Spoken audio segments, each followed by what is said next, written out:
Hey. Hello. Welcome back. SQL in the City. We're still going. We are. Hey. Almost done. Yeah, almost done. It's been a long day. How's it been going, Scully? Oh, so much fun. I've seen the future, and it's science fiction. Excellent. Excellent. Yeah. Well, All right. oh, go ahead. No, go ahead, Grant. What do we got going on? I was going to say, you guys have questions, and I'm not saying we have answers, but we'll sure try. So first up, when all of my developers are working with change automation, is there a way for me to pick and choose which changes are deployed upstream? No. Yes. Of course there is. I mean, you have so there's two parts to this, really. Sure. I hate to say it depends, but there's two parts. One is we know when we work with databases and we're working on a certain object, chronology of change matters. Oh, yeah. Right, because there are dependencies or there are the ways that things fit together. So you certainly don't want to be cherry picking things out of order in the way that you've deployed them to a database if they're related. Right. Literally, you can't say, oh, well, I'm going to deploy the store procedure, but not the table that it calls. Right, or the view without the table, or Right. I may not want to deploy the add column A before add column B, Right. vice versa. So while you can pick and choose, you want to be really careful about doing things out of order. Sure. But at the same time, the key really, I think, is version control, right? Like our Right. tools just support what you want. Sure. But that's a case where you want to branch and merge across certain changes or unmerge certain changes. That wasn't me for Was it me? a few days For ago. once. Our staff is cleaning up and making a mess of things at the same time. But version control is really the key. I think that's It is down to version control. At least you've got to be managing what you do. I mean, that's just kind of how it goes. I mean, you can't deploy the database objects independently. You can't deploy the code independently. You have to have some type of management process, and that is going to be source control, and it does allow you to control and deploy in pieces or chunks, and even in different orders, as long as they are not dependent. Right. So I mean, I think that's one of the skills we don't talk about very often. But branching, merging, being able to rebase, those skills in version control are huge to smoothly building DevOps. Yeah. Right? Apart from all the code and everything you write, managing your version control system is huge. We were blathering. Do you want to add to that one? You guys are so way ahead on DevOps than I am. Yeah. Love that stuff. Yeah, it is really interesting. It's a lot to learn. Yeah. No And the reason has to do with the next question, which is for me, what is Simple Talk? I've heard it mentioned a few times today. So Simple Talk is my baby, and it is an online technical journal that is on the Redgate site in the hub. There are articles about just about anything to do with database technology in the Microsoft stack, and also things about .NET as well. We have some game development articles. So I'm the editor, so that's why I said it was my baby. So, and a lot of people, like even including myself, kind of got, along with SQL Server Central, kind of got my start in writing on Simple Talk years ago. Oh yeah. So. Yeah, I did. I started with SQL Server Central. Yep. And then I went to Simple Talk. Sorry, Steve. No, it's fine. But yeah, both SQL Server Central and Simple Talk are online publications or online newspapers that are available from Redgate, and so please visit them because Redgate supports the sites, and we publish lots of information that will help you get better at everything you want to do. Yeah, everything absolutely. data. I mean, it's just all data related, Microsoft Data Platform development. I mean, just Azure.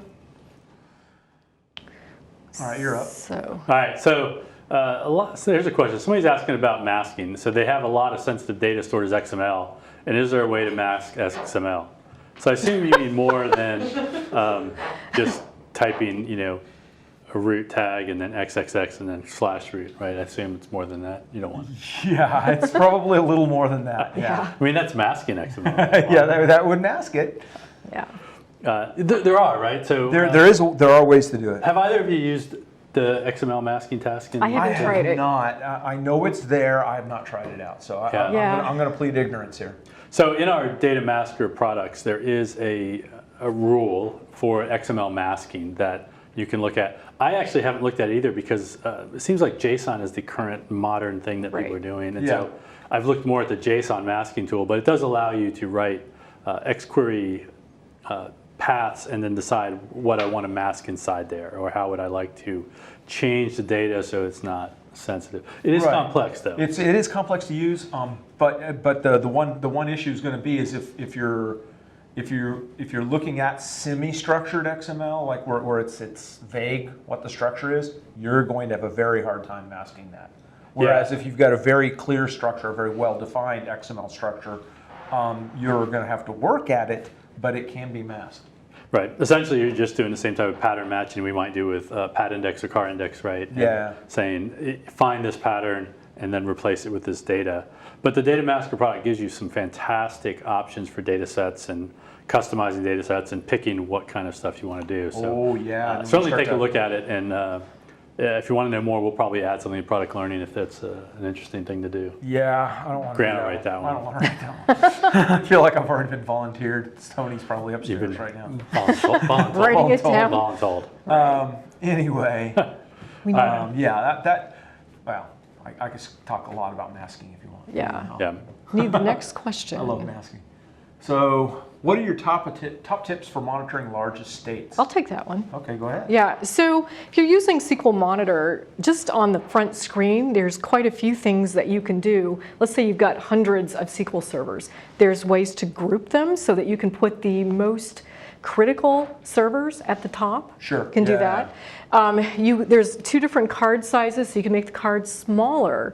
But there's also another really cool feature I bet a lot of people don't know about, and that is the multiple, and now I forget what it's called, the multiple ways that you don't have to have one base monitor. You could have multiple monitors, but multiple bases. Oh, right. So you could have those in different data centers or in Azure or different places, and it works really efficiently to gather all of that information into one view. Right, yeah, because what you can do is you have the multiple, I forget the exact term that we use, but you've got the multiple monitors that are collecting the data. Yeah, base monitors. And then you've got a single point of view for that. Right. But you can still also break them down. So like if you had, I don't know, monitors for a data center in the UK and for a data center in Germany, but you wanted to have both a view of it in the UK, a view of it in Germany, and a master view, you could set up all three. Absolutely. It's just a web interface, so we get to do all kinds of fun stuff. Yep.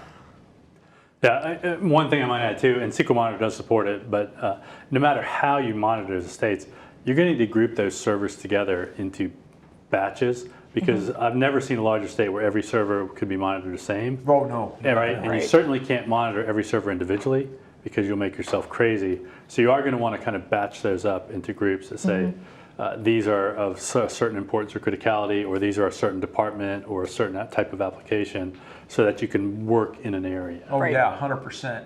And then the new piece of tech functionality with the ability to use an API for the alerts. Tuning your alerts is so vital. If you're monitoring one machine, you really should be tuning your alerts to ensure that you've got a good signal to noise ratio, that the information you get from the monitoring system, if it's ours or anyone else's, that you're getting good information from your monitoring system. If we're going to the estates and you've got 100, 1,000, you're really going to want to use that programming interface to tune those alerts. Don't set alerts for things that you won't take action on right away. Yeah. Right? Don't have things come to your mobile device if you're not going to do something. If it's something you need to be aware of, let that be email. Yeah, it goes in the email. You check it in the morning. But only have alerts to your people that they're going to do something. Otherwise, it's just burning them out and taking their energy. Not looking at anything. Yeah. You get too many. Right. Yeah. Agreed.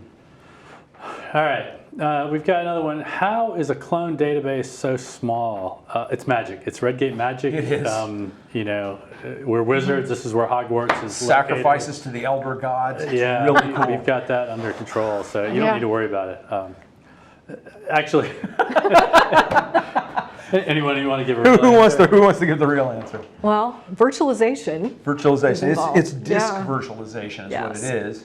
By using the virtualization within the operating system, basically, we're able to virtualize the disk storage so it looks like you're looking at a full-on SQL Server file when you're not. All you're doing is storing locally as a differencing disk. Again, part of the virtualization technology. And so it's teeny tiny because it's not moving all the data. It's just setting up this little differencing disk. Now, if you do go in and, I don't know, say rebuild every index on your little virtual clone, guess what you're moving down locally to your system? That 64 terabyte database that that you cloned into 64 megs, it's going to be 64 terabytes on your laptop. I hope you have a big one. Yeah, it's similar to database snapshots, right? Just like we would do in Enterprise Edition. So it's a similar type of technology. How it works technically, don't know, don't care. It just works, really. We worry about how it works. You worry about just using it. Yeah, and then there's all kinds of documentation on the virtualization. You can look that up, but that's what it is. It's disk virtualization technology. Oh, it's your turn. Your turn. My turn? Yeah, you have to ask. Okay, what's the toughest obstacle you've seen throughout your career? Do you agree with Chris Yates that it's communication? And he might be right, because I've been at places that I've really loved working, but often there are problems with communication. There are problems with, and I'm going to say customer service, where in my case, I provided a certain level of customer service where I communicated, let people know the status of things going on, and I had worked with people that wouldn't bother. It really made me mad. So yeah, it might be the answer. Might be. Yeah. What do you think? Right? Communication? Yeah, I mean, I hate to say it, it's communication. Yeah. Because I've been on both sides of it. I've been the victim of poor communication and the issues it's caused. And hey, my name is Grant. I've been the bad communicator. My nickname was the Scary DBA because I was a bad communicator for a little while. Yeah. It took me a while to kind of learn how to do things right. Yeah. I would say that's probably one of the biggest challenges. And it's from a career standpoint. It's not from the day-to-day work standpoint. It's you can get all your work done and still communicate poorly. You can be part of a team and still communicate poorly. But if you want to build your career and grow as an individual and be more and do more, you better learn how to communicate. Yeah, I was a little bit torn on this because I think you're right. I somewhat agree with Chris, but I think there's a couple other things that I find have been obstacles. One is certainly support from others, right? Certainly support from management above, but also your team at times. That is a huge obstacle to moving forward. And then one of the things that Andy Warren and I talk a lot about is I wish I knew some things earlier, like I had asked questions or had thought about things differently earlier in my career. Sure. You always think about, you write the letter to your 20-year-old self or something right in the past. Test your backups. Yeah, and you think about those things you wish you had maybe made more of an effort to query or to learn or to understand earlier in your career rather than trying to just fit within the flow or being afraid to ask a question. Right. In some sense, I think sometimes I've been the biggest obstacle to my career moving faster or forward as opposed to others. I wish I'd gotten involved in the community earlier. Right. That's the kind of thing. Just right there. That would have made a huge difference in my career earlier. I think. Maybe not. But maybe not. But you do see the benefits of it, so you think about, wow, maybe I wish I'd have done that earlier. Yeah. So I do think about that as trying things, learning, being experimental, or asking questions earlier on rather than being afraid to do so. Yeah, definitely. The other thing, while we're on it, let's talk. The one thing I would add to that is be learning all the time. Always be learning. Always be learning. One of the issues I ran into that was I found career limiting is that I fell into I know my job now and so I'm doing it. And this was a while back.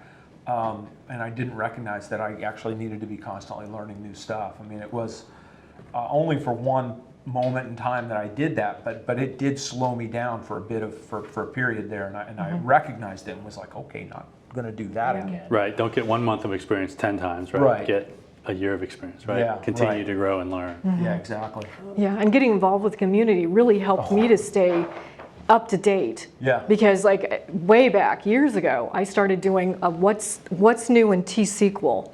in Right. this, whatever version of Sure. SQL that was coming out, and that really helped to stay Yeah. up. All right, so Kendra's not here because she's, I don't know, lazy something. I don't know. I don't know what Kendra's doing. She's not But- lazy. Yeah, no kidding. She's got a query. So this is a good one, right? She's setting us up a little bit. So what advice about DevOps would you give to someone just entering the job market, or maybe for a senior DBA? So 2 parts to advice about DevOps. How do you get started? So Yeah. Kathy, you're Right. learning about DevOps, right? I You're am. getting started. So what do you think? Right. So I would say start with source control. Start with a source control product on your database, especially if that's not implemented. Just start there. There are a lot of things that you can learn, like GitHub, Git. Just start learning some of these tools. There's, come watch our videos because we have tons where you can just start learning. So, I mean, that's kind of where I would start. Just kind of start learning the tools, learning the words, learning about it, and then start talking to other people on your team. Okay, that's good. Grant, any? Well, I mean, there are two sections, right? If you're a brand spanking new person, start doing DevOps day one, right? Assume that you're going to be automating everything. Assume that you're going to have containers. Assume that you're going to have Kubernetes. Assume that you're going to have the really cool technologies, that we have. Start working with those immediately, and especially focused on the idea of automating everything you do. Try to automate yourself out of the job, always. That should always be your goal. You never will. You never will. Oh no, you automate yourself into more work. That's how it works. Right. But okay, so that's the entry level person. For the senior person, I'm actually going to agree completely with Kathy. You should be learning all this stuff, and there's a whole bunch of things to learn. But source control by itself has a benefit. And DevOps is great. DevOps is cool. DevOps is this giant leap forward. It's going to take a little while to get there. Source control is quick and easy, and it has an immediate benefit. So start there and then work towards that, the big giant leap thing later. But yeah, one small step, and then one small step is source control. Yeah, I mean, I agree with you guys. The one piece I might add to that is I think you should set up proof of concept little project. So one of the early things I did when we were starting to talk about continuous integration was build a Hello World app in C#, and then just put it into Team City at the time. Sure. Right, and then push it out to deploy, and just try to get, so if I start it in this place, I can get it to this place, or whichever way you see this video. I'm trying to move it through the system, and while I'm doing it, I'm trying to learn more about how I do source control and how I do packaging and how I say this automated thing. And really, most of the steps were just, how would I do this manually, and then how do I tell the computer to do the thing I would have just done manually? Right. So whether it's with databases or Java or C# or Python or whatever, start to set up a pipeline of some sorts and just experiment, right? Something that doesn't matter. Don't take your big database in your job or your application. Please don't start there, because it's just, it's maddening. Oh yeah, no. If you're going to try to do like all of it at once, it's horrific. Don't do that. Pick something easy and just start. Small. I might talk. I think it's Rob Richardson has a couple of good talks. He's a friend of Redgate of ours, and he's spoken at some of the SQL cities. If you just search Rob Richardson and look in his GitHub, he's got all his presentations there, and he's got one on some continuous integration stuff, and that might help you get started in an application side, which I think is somewhat easier. There's certainly, you're happy to get an evaluation of the tool belt and try the Redgate tools to move a small database around too, right? Yeah, Rob's actually just a good person to listen to in general. Just do what he says. You'll be happier. All right, so how do we convince the team to try DevOps? With a big stick, right? I think you kind of came up with, in your last answer, start with a small project. Yeah, I mean, really, I always say just, whatever you're just doing manually, let's just automate one piece of it. Right. Like you might put stuff in source control and still deploy manually, right? Use SQL Prepare, use whatever you do, but just start to automate it slowly over time, and you'll start to be amazed. I often tell people, if you're going to do the database sides, just start with stored procedures, right? Because if you screw those up, they're easy to undo. Right, yeah, it's easy to fix, right? No data loss. No data loss. Yeah. And actually we have a customer that just did one pipeline for stored procedures and one for tables, because they wanted to just be able to just throw stored procedures at any point in time. Sure. and not worry about stuff and do tables. They're worried, right? Right. Obviously worried about tables. So I mean, the thing I would add to that is measure your pain, right? To document how long it takes you to do deployments now, how manual the processes are now, how many people are involved in a deployment, how often you mess them up, right? Come up with all the numbers. You know, it took us 10 hours to do it last time. We were down for 8. You know, we lost this much money because we were down. You know what I mean? Come up with all the numbers, especially the dollar signs, and present those to the management or whoever is resisting the concept of like, geez, maybe if we automated this, it'd be less painful. Yeah. There's one more thing I just thought of that's kind of fun. Buy every member on your team a copy of the Phoenix Project. You know, it's all about DevOps. It's a bad novel. It's a novel. Buy the goal. I thought it was Don't fun. buy the goal. The goal is a much better book. Okay. Buy one of Phoenix those Project is a books. Buy bad one of those novel, books. but it's a fantastic example of But DevOps. you know, if your team doesn't want to move, maybe the last thing I would say is go to the Stack Overflow salary survey and just look at what DevOps engineers make. I mean, you know, if that doesn't convince you, I don't really know what else would. kidding. All right, best place to find out more about Redgate tools. I don't know. red-gate.com /hub. /hub. Yeah. Yeah. The Yeah. hub. The hub. We got The hub lots is of where you wanna webinars. Louise over there has run tons of webinars in the last year. We've got the Redgate University that has all the courses that we're expanding. And actually, Kathy just recorded a course. Right? I'm in the middle of it. Middle of recording. Middle I'm, of it. I'm in the middle of one too. Yeah. We've got the product learning section that has tons of articles that we've all written about different things, as well as Kendra. And then there's I'm forgetting something. The forums have people who ask questions about how to use tools and certain things, right? So there's a ton of stuff out there. And then we all have blogs. You're welcome to search for those that we've all written, or at least I have written about Redgate products. Assume. I have not as much because I write so many articles from the hub that I kind of don't put on my blogs. And then we have a YouTube channel. So this Redgate Videos is the name of it, right? Redgate Videos. We've got tons of tips, tricks, long videos, short videos, just all kinds of stuff out there. Now that's one thing on my YouTube channel, which I've stopped updating. But that has a lot of But that has a ton of Redgate stuff on it. So. All right. What is the most important thing? So I'm sorry, I'm supposed to read this. What is the most important thing to automate when it comes to database Out loud. development? My lips move when I read, but what is the most important thing to automate when it comes to database development? What do you guys Testing? The things, all the things. Capital A. Testing maybe? capital Unit T, testing? capital T. You think testing, automate? So I think maybe. automate. I'm a big testing guy, and Yeah. I know you all test, but you test horrifically. Please automate your testing. But I would say release stuff because knowing what I released is important these days. Being able, whether I did the right thing or not, right code, just knowing what I released becomes very important for backtracking. Yeah. But also, who's connected to the wrong server and run code? Anybody? We won't say. Oh, We won't well, say. yeah, I've done it. Yeah, we've all done it. I've never dropped a production database. Who's I've never dropped one. Who's gotten called to say, can you run this while you're on vacation or holiday or weekend at night because somebody doesn't have rights? Oh yeah, Automate the release stuff there's first. got to be a way to stab someone in the eye through a telephone. Yeah, like even just a basic script runner that has permissions to do it and that audits what you ran, please just automate the release stuff first. That stuff is important. Yeah, I guess. Yeah, I'll go with that because I don't have a good answer. So yeah, he's right. Yeah. That's my answer. What Unless if- you got a better one. Okay. All right. Kathy. Okay. What events, websites would you recommend for getting involved in the community? The way I really got started first was SQL Server Central, way back in the day. SQL Saturdays are fantastic ways to get to know people. SQLSaturday.com. SQLSaturday.com, real easy. It's unbelievable the people that come in from all over the world to these events. You will be shocked at who actually will speak once you get to know them. Past Summit is amazing.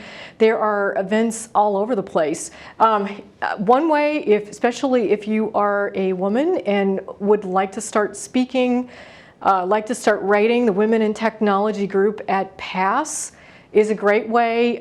Ree Irish and I are always willing to help people get started, look at their abstract, give them a place to start a blog, so that plug for my group. Well, I mean, so I started the same place she did. I started at SQLServerCentral.com. Yeah. And that introduced me to PASS. Yes, me too. And so I went to the PASS Summit because of SQL Server Central. Me too. And so that's SQL Server Central is the start point. But then pass.org to find your local user groups, local chapters, to find the virtual groups and the virtual chapters, the SQL Saturday events. That's a great way to get started in community. I mean, it's just show up. That's the key. Show up, make friends, talk to people. Yeah. Don't be. I mean, I'm an introvert. No one believes me when I say that, but don't be an introvert. Pretend you're not for the 2 hours that you're at one of these events. Yeah, I mean, I agree with you. Like, I think as many SQL Saturdays as we have, and there's some great conferences as well, those are rare for an individual. Sure. Right? There's one or two SQL Saturdays in an area, or 0. The Summit, Data Grilling, SQL Bits, they're all just rare. The user groups, the local user groups, I think are huge. And I encourage people not to forget about those, because you can go meet people that are relevant to your career in industry and geography. They're located in your city, right? These are the people that you might ask for a job or a reference or something else. So I really do start there. I'd love to have you come to SQL Server Central. We have forums. We will help you participate. If you want to write stuff, that's fine. We're friendly. But the user groups are fantastic. And the other place I might say is that Meetup has some stuff as well. But Twitter and LinkedIn and some of these places, we have a great community in the SQL world. SQL Help hashtag is a fantastic place to get started. Yeah, I just can't tell you how many people I've met on Twitter through the years. I'm sure the same for you guys, just with random short conversations throughout the year. So those are great ways to start getting involved. Yep. All right. What stands out to you as a time in your career when something didn't go according to plan? What do you mean, like today? Like today, we try to forget those things. Well, like for me, it might be a job that I think I really want and it doesn't work out. I mean, that's happened to me before. Yeah. No specifics, no. So I'm going to leave Not Kathi this on job. for a This minute. is amazing. You started in a different industry. Oh, so yeah. you know that your career didn't go to plan because you are in a different place now. Yep. Yes, I was in a totally different industry. Totally different, right? Totally different. I fell in love with programming. Not technology is what Not we're saying. technology. However, there's a lot of technology involved with it. Yeah, I was a pharmacist, but I first saw computer code when I was in my last year of pharmacy school. It was the TRS-80, typing in code, and I'm like, what else can I make this do? And so that so programming, which I probably didn't know much of what I was doing, became my hobby for a long time. And then finally, I just decided I hated pharmacy and I loved programming, and I just set goals for myself. And it was back in the beginning of active server pages, over 20 years ago, and made it happen. And I remember my parents saying, well, what if you don't like that? Then what are you going to do? And for years, I was always, well, can you always go back?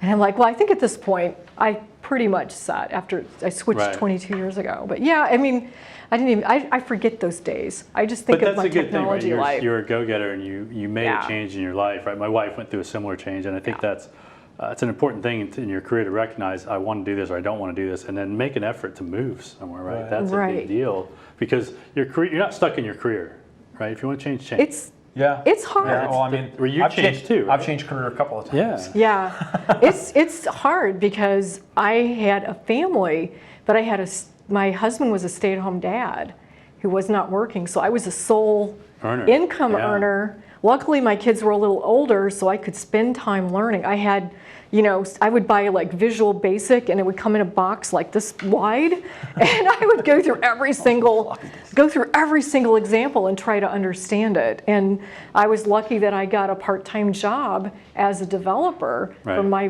brother had a little computer store, so I've had some real breaks in my life, but I took a big pay cut when I became a developer. It took a leap of faith for this to happen. And it worked out well. It worked out great, and I'm so happy. All right, so last one, because we're running down on time here, and it's late, and I'm hungry. So what are your predictions for SQL in the City streams in the world in 20 years' time? So 2039.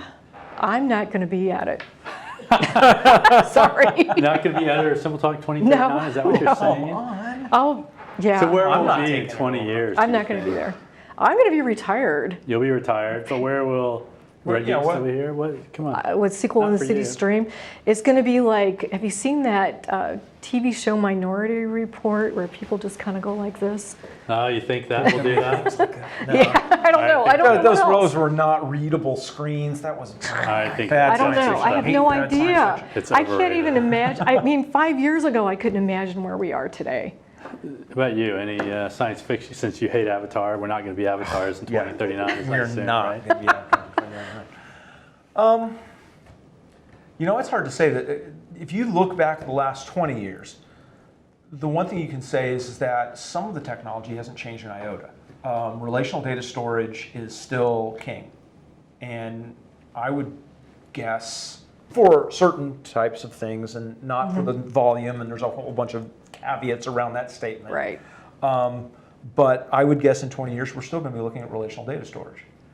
I think it's probably true. I think I would take that bet. I think we'll have more different types of stuff Oh, for yeah. specialized workloads. Oh, But, yeah. I do think for a lot of problem domains, it's the best solution. And even the data lake stuff, I think, well, it has a lot of value and there are some really neat ideas there. Yeah.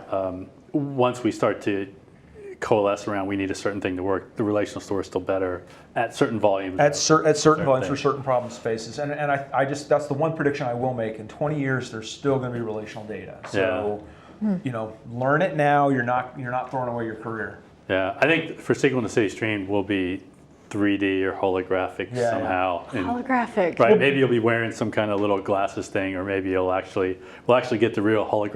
I have things IM on your- plans. I'll be doing for my it. Table? I'll be doing my presentation from Mars. Yeah, There I we wouldn't- go. I wouldn't bet against me being here in 20 years. I prefer not to be, but I mean, I do hope this is the last job I ever have. Yeah, Really. me too. Me too. Me But too. I'm more on the 15 to 18 year time frame, I think. 10 to 12. Yeah, we'll see. But still, you know, maybe in 20. That reflects the age differences here, by the way. Not Yeah. red gate in any way. So. No. All right. Well, hopefully you enjoyed it. We've had a great time here today, and I don't know when we'll be back, but I assume 2020 we'll have some streams and broadcasts ready to go. So thanks for watching, Yeah. and hopefully we'll see you at an event soon. Absolutely.